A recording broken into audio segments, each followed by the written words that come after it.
students. In today's video class, we will understand the poem Animals by Walt Whitman. As it is mentioned in your book, Walt Whitman is a major figure in early American poetry. In an age when all poetry was rhymed and metrical. So Whitman made a break with tradition and wrote a revolutionary new kind of poetry that is called in free verse. This poem tells about the deep thinking of the poet, that is kind of deep introspection about human behavior. In this poem, the poet tells us that he feels more at home, means more comfortable, more nearness in the company of animals than in humans. Because he finds human more complex, more complicated and false in their nature. So why he loves the company of animals? Let's find out. He says, I think I could turn and live with animals. They are so placid and self-contained. He says that he thinks that if he could turn the animal, that he could turn and live with animals. Means he could turn, he could become like animal and he could live in their company. Why? Because they are so placid. Placid means they are so calm, so satisfied, and they are self-contained, self-satisfied. And next he says, I stand and look at them. That is why he says that he he gazed at them, he stares at them and looks at them long and long. And he long and long has actually two meanings here. He stares at them for long time, number one, and number two, it may be he actually is longing for their company. They do not sweat and whine about their condition. They do not sweat means sweating is actually referred for making hard work. So here it may be they do not, they means animals. Animals do not work hard, or we can say do not worry. And then whine means making complain every time. Means human has a nature to make complain, but they do not do this. They do not show any worries, and they do not cry about their whatever they have, their bad condition if they have. So animals do not ever criticize the god or do not keep crying about their condition. They do not lie awake in the dark and weep for their sins. They do not lie awake, means they do not keep awaking at night for their sins, for their committed mistakes. So means he wanted to say that it is human nature to commit sins, to commit mistakes. Then his thoughts, his wrong action would not let him sleep. So this is common with human, but this is not with animals. They have a very good sleep because they do not commit any sin for their selfish ends. They do not make me sick discussing their duty to God. What does it mean? They means animals do not make the writer bore of discussing their duty to God. What is our duty to God? The actions which we are given. Our daily works, he calls them duty to God. Not one is dissatisfied, not one is demented with. The mania of owning things means, like we human beings all the time complain about the duties given to us. Duty means our work. We all the time complain. We try to avoid the works, actions given to us. But these animals, they never make this writer sick, bore of avoiding his duties. Not one is dissatisfied. Not one means not even a single animal is dissatisfied, and not one is demented with the mania of owning things. Not even a single animal he could see who is dissatisfied from his life and whatever is with him.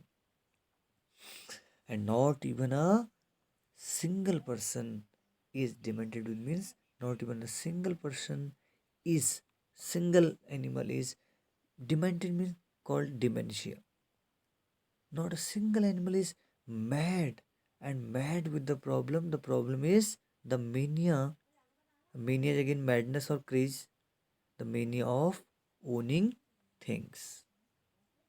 We have this bad nature to own the things, to get materialistic gains. But these animals don't have any such issue. Not one kneels to another, nor to his kind that. So,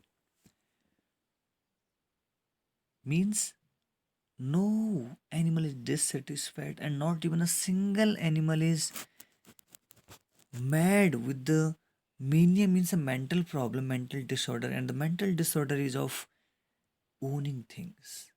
We human have, a desire to fulfill your all expectations. So these animals are not in a rat race of owning things, owning money, earning positions. So nothing, no such problem is with animals. That's why he says they are placid, calm, satisfied.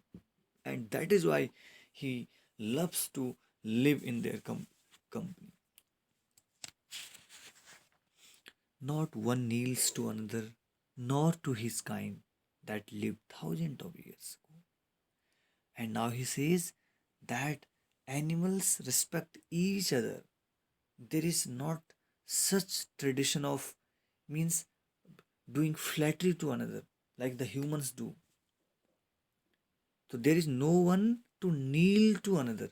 There one animal don't have to kneel to another animal in front of another animal for his needs, and not to his kind that lived thousands of years. Means they live like this thousands of years. They do not, his kind here actually means to his ancestors, like we humans do. What do?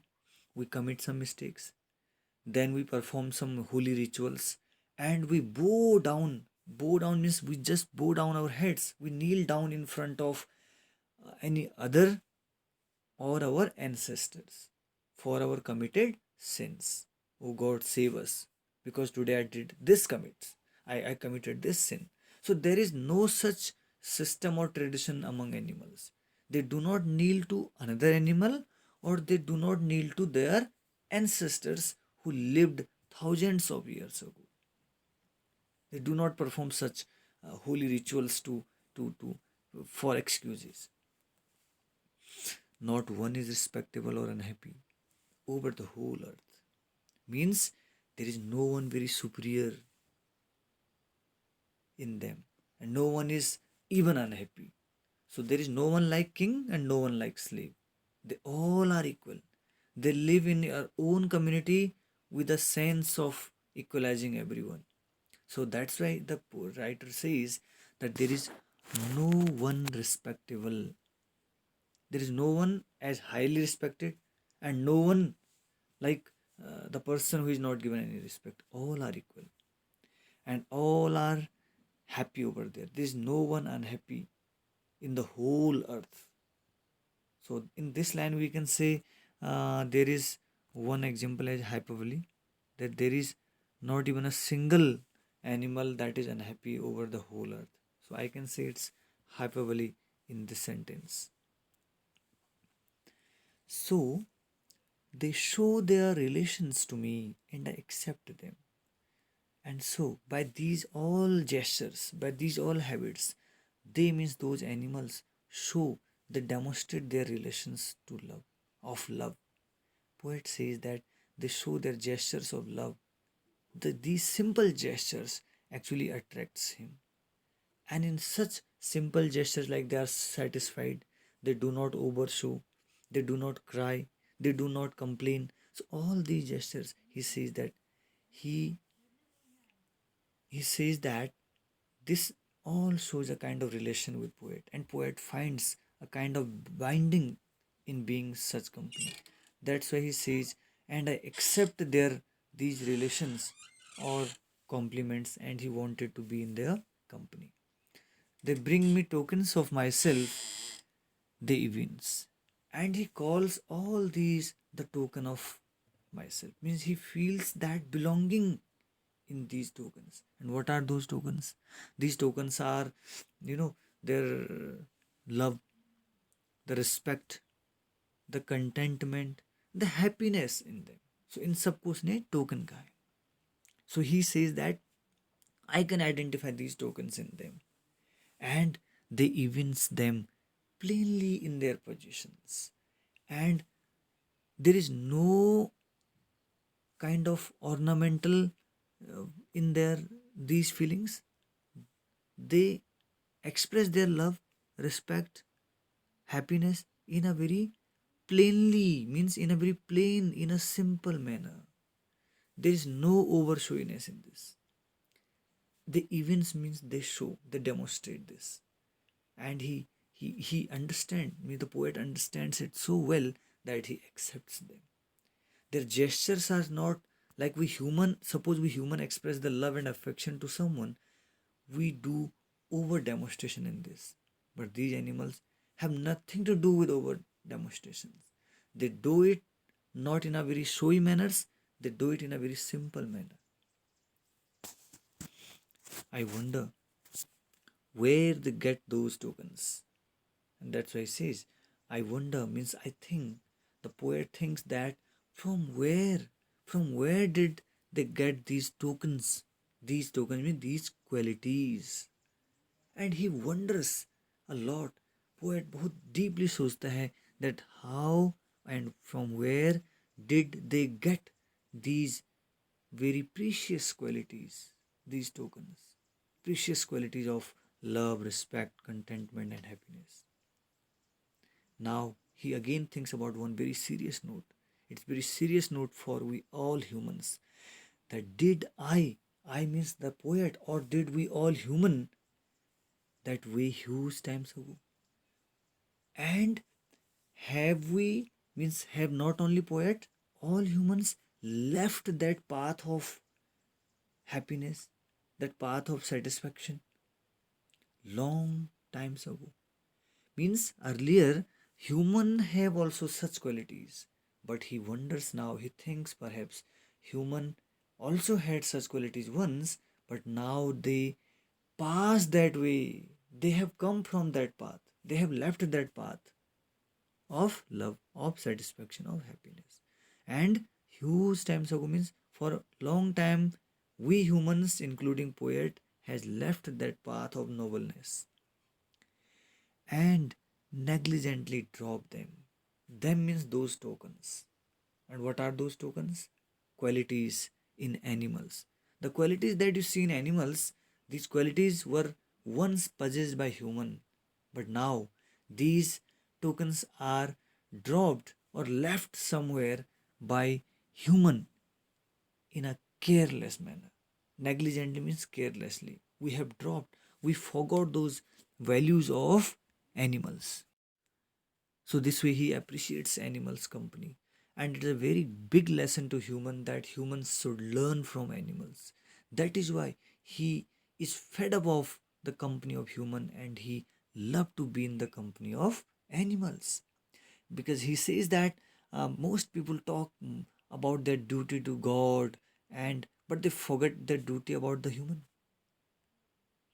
the duty that is that he had for God's men. All their talk, he talks about it, human talks, that is mere and mere hypocrisy, over showiness. So such a talks actually makes him bore, sick. That is why he loves the company of animals,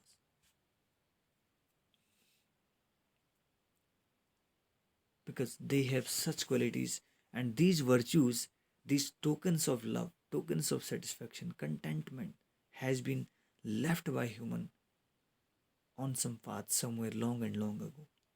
And we just forget all these qualities negligently because we are mad after money. We are mad after positions. So because of all these, he's a poet, thinks a lot on this, and he does a deep introspection to amend his ways. I hope you must have enjoyed this thematic poem. There are some figure of speeches also. One I discuss with you, and in the first line, like you can see, I and I repeated likewise. So we can call in the third line you can see long and long. So repetition is here. Fine. In the same third line you can see I stand and look at them long long. So you can see L look long long. So repetition is at long long, and I look long long. So there is alliteration as well as L is repeated here. And at one place I told you that there is hyperbole. And they do not sweat, they do not lie, they do not. In this anaphora can be again very good example of anaphora. So this likewise you can also find some more figure of speeches on your own. Please do well revision of this. Thank you for attending. Thank you.